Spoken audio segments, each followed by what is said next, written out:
ቆንጆ ኮፍያ ነች አናት ላይ ጣል ታረጋዋለህ እሺ ተባረክ አሜን አባዬ እቺ ነገር ግን ካንተ ይልቅ ለኔ ነው የምትሆነው ያው አንተ ጥላጥላውን ስለምትሄድ ብዬ ነው እኔ ላባዬ ነው ገዛሁት ምን ማዬ እቺ ደግሞ ላንቺ እሺ እጂ አመሰግናለሁ ወይ ቆንጆ ሻር የሚያምር ሻር ማይ ፈደሞ ለሙሉ ነው የምትሆነው እንዴ አስቀምጫት አንድ ቀን ስጦታ ሰጫታለሽ ወይ ደግሞ እኔ በስጦታ መጠቅለያ ወረቀት አድርጌ እሰጣታለሁ ሙሌ ምንድነው የምትጋፋኝ ቆይ ግን ዛሬ ምንድነው ምን ተገኝቶ ነው እንደዚህ ባዘቦት ቀን ስጦታ መሰጣጣት እውነት ምን አስበሽ ነው እንዴ በስጦታ ያንበሸበሽን አረ እኔ ምንም አላሰብኩም አባዬ እንዴው የሚያምር ነገር ሳይ ለእናትና ለአባቴ ለምን ስጦታ አልገዛላቸውም ብዬ ገዛውላት የሆነ ችግር ገጥሟታል እትቀፈላት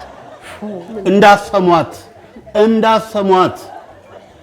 እስከዛሬ ወሰድሽው ከውርስ ውጭ አድርጎሽ በቃ የምን እርስ ነው የምትለው እውነቴን እኮ ነው አባዬ ቦጠቦጠቻችሁ እናንተ እኮ ስላልታወቃችሁ ነው አንተ ሙሉቀ ያው ከኔ ድርሻ ላይ ግን አንዲት ነገር አላስነካም በ11ኛው ሰዓት ባዶ እጄን ለማስቀረት አይደል አሁን እኔ እህት አለኝ